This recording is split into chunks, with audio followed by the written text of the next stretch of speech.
আপনাদের বলছিলাম নিজেকে গায়ের মোড়ল ভাবা, সর্দার ভাবা জামাল সর্দারের কথা। যে জামাল সর্দার তার বাড়ির ভিতর সালিশি সভা বসায়, তো সে কেমন বাড়ি? ওই দেখুন, বাড়ি কম, প্যালেস বেশি, প্রাসাদ মনে হতেই পারে। আর নিরাপত্তার কারণেই হোক বা নিজের ভয়ের কারণেই হোক, কোনায় কোনায় ক্লোজ সার্কিট ক্যামেরা বসানো, বিলাসবহুল ব্যাপার। ভিতরে সুইমিং পুল, আবার ঘোড়াও আছে। ঘোড়ার বড় শখ জামাল সর্দারের। এই ঘোড়ায় চড়ে পাড়ায় ঘুরে বেড়ান, গ্রামে ঘুরে বেড়ান জামাল সর্দার, যাতে লোকে বুঝতে পারে জামাল সর্দার আসছে। একটা আলাদাই ব্যাপার। তাই ঘোড়া দেখভালের জন্য যে মানুষকে রাখা হয়েছে, তার পারিশ্রমিক কত শুনুন। কতদিন ধরে কাজ করছো? 2 মাস। ঘোড়াটা কত টাকায় কিনেছিল? আমি জানি না স্যার, আমার তখন বাগানে কাজ করছিলাম, 5 মাস কাটছিলাম, বেড়া দিচ্ছিলাম। টাকা কত টাকা মাইনেতে রেখেছে তোমাকে? আমাদের 10,000 টাকা। 10,000 টাকা মাস মাইনে? কজন কাজ করতে? আমি লোক গুনি না, আমার কাজ আমার যেরকম বলে আমি সেরকম কাজে চলে যাই। আর সব লেবাররা কাজে যায়। হ্যাঁ, আর সব লেবাররা কাজে যায়। কোথায় কার কোথায় বাড়ি হতো আমি তো জানি না। তোমরা কজন কাজ করতে ভেতরে? ভিতরে আমি থাকতাম, আমি বাড়ি চলে যেতাম। হ্যাঁ, কালকের একটু। হ্যাঁ, 2 মাস মাইনে দিয়েছে। তোমার বাড়ি কোথায়? আমার এই তো জল ট্যাঙ্কের ওপারে। জল ট্যাঙ্কের ওখানে? ভেতরে আর কি কি আছে? আমি অত খরিদ রাখি না স্যার, আমি কাজ করি, পয়সা নিয়ে চলে যাই।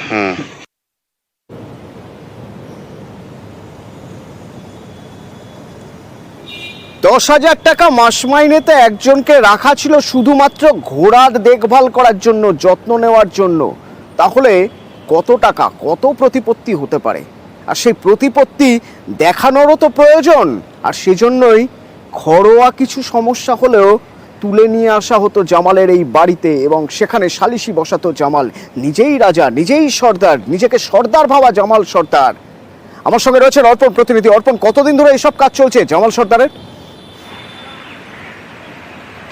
দেখো, এলাকার মানুষ বলছেন যে দীর্ঘদিন ধরেই জমির দালালি করতেন তিনি।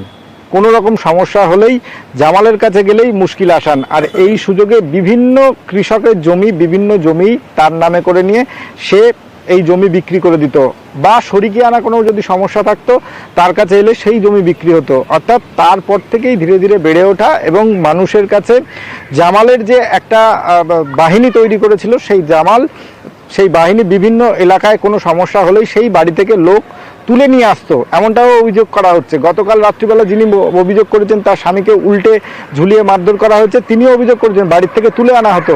তাই মানুষ ভয়ে এলাকায় মুখ খুলতেন না, এবং যারাই মুখ খুলতেন তাদের কিন্তু বেধড়ক মারধর করা হতো।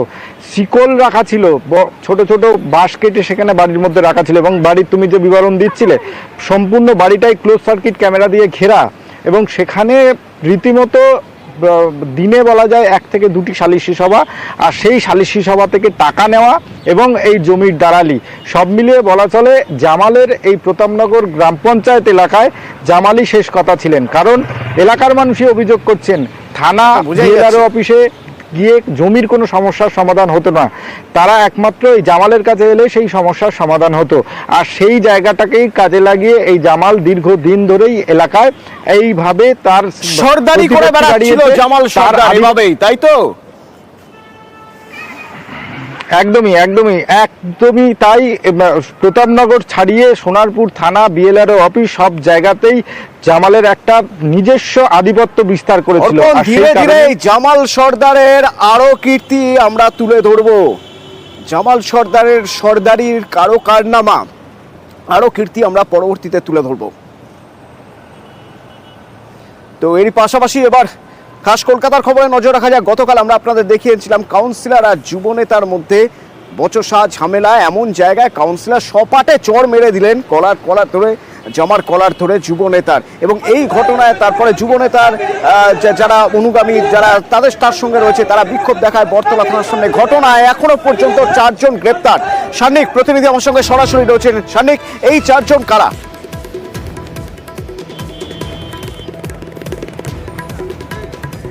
দেখো, এখনো পর্যন্ত পুলিশ সূত্রে যেটা খবর, মোট 4 জনকে গ্রেফতার করা হয়েছে দুপক্ষের, অর্থাৎ দুজন করে দুপক্ষ থেকে গ্রেফতার করা হয়েছে। মূলত যে অভিযোগ করা হয়েছিল সেই অভিযোগের ভিত্তিতেই দুটো আলাদা এফআইআর হয়। সেই আলাদা এফআইআরে দুপক্ষে দুজন করে মোট 4 জনকে গ্রেফতার করা হয়েছে। কেদার দাস, তিনি বটতলা থানায় গতকাল আমরা জানি লিখিত অভিযোগ দায়ের করেছিলেন, তার ভিত্তিতে একটি এফআইআর হয়েছিল এবং আরেকটি কাউন্সিলরের তরফে ডিসি নর্থের কাছে একটি লিখিত অভিযোগ দায়ের করা হয়েছিল, যার ভিত্তিতে বটতলা থানা একটি এফআইআর দায়ের করে এবং এই গোটা ঘটনায় মোট 4 জনকে এখনো পর্যন্ত গ্রেফতার করা হয়েছে।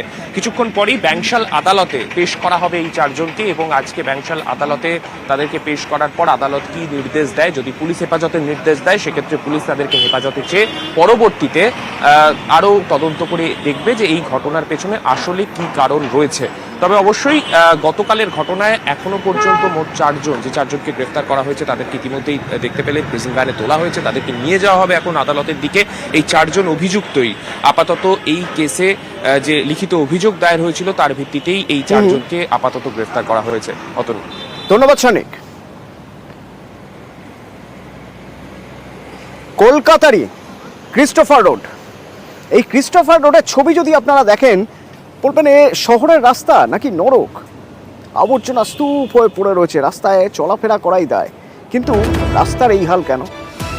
রৌনক প্রতিনিধি আমার সঙ্গে রয়েছেন। রৌনক, এই রাস্তা ভৌগোলিকভাবে ঠিক কোন জায়গায় রয়েছে, মানে কি কারণে এই রাস্তার আবর্জনা সাফ করা যাচ্ছে না?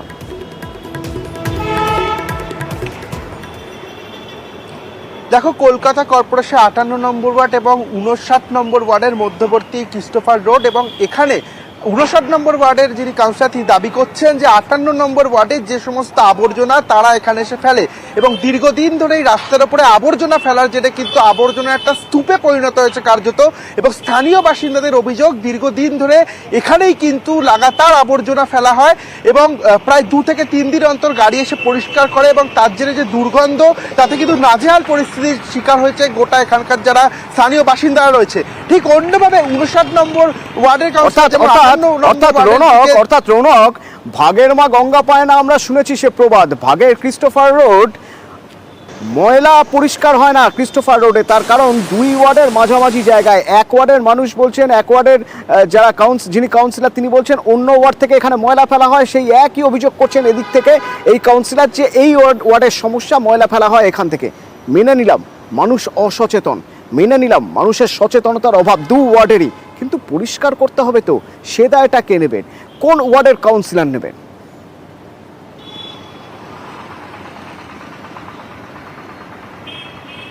দেখো, একেবারেই এটা নিয়ে প্রশ্ন এবং দীর্ঘদিন ধরে এই ময়লা কিন্তু এখানে ফেলা হয়, দীর্ঘ 3 বছর যাবতীয় এখানে ময়লা ফেলা হয় এবং একেবারে জনবহুল রাস্তা।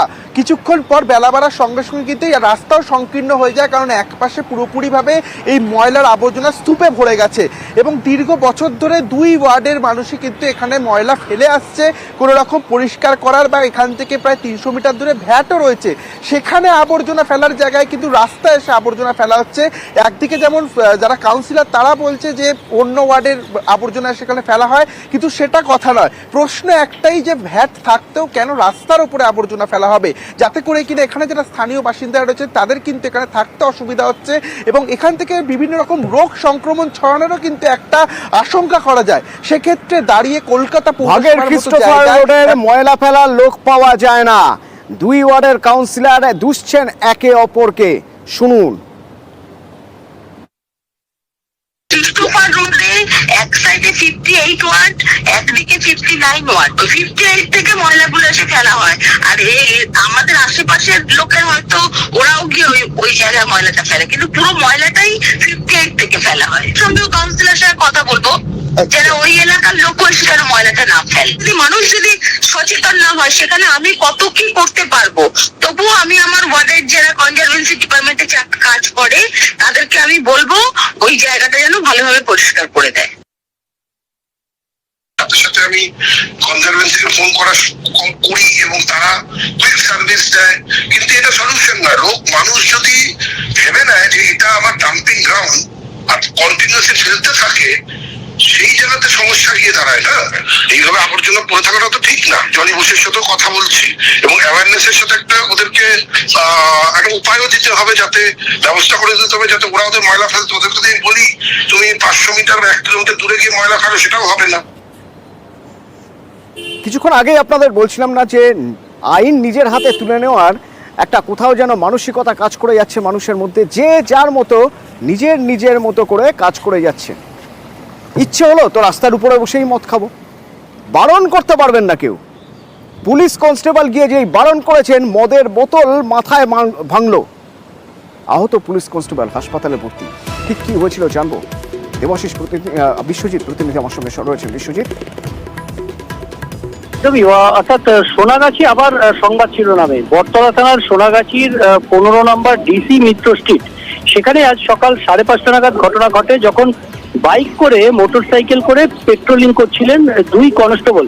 বটতলা থানার দুই কনস্টেবল দেবাশিস মণ্ডল এবং রাহুল দাস, তারা যখন পেট্রোলিং করছিলেন ঠিক 15 নম্বর ডিসি মিত্র স্ট্রিট, সেখানেই এই ঘটনা ঘটে। একজন মদ্যপ ব্যক্তি সেখানে উচ্ছৃঙ্খলতা করছিলেন, সেখানকার লোকজনকে উত্ত্যক্ত করেছিলেন। যখন এই অবস্থা তারা রাস্তায় দেখেন, মদ্যপ অবস্থায় যা তা করছেন, তখন তাকে এই দুজন কনস্টেবল তারা বাইক থামিয়ে, মোটর বাইক থামিয়ে তারা তাকে ধরতে যান। আর তখনই বিপত্তি ঘটে। এই ব্যক্তি তাদের সঙ্গে বচসা এবং তারপর হাতাহাতি করতে শুরু করেন পুলিশ কনস্টেবলদের সঙ্গে। কিছুতেই তাকে পাকড়াও করতে পারেন না, এবং তারপর যখন তার কাছে গিয়ে তাকে জোর করে ধরার চেষ্টা করেন দেবাশিস মণ্ডল, ঠিক সেই সময় তাকে উদয় বর্মন, রাহুল দাস, এই যে লোক, তাকে তখন রাহুল দাস তাকে পাল্টা মদের বোতল দিয়ে তাকে আঘাত করেন।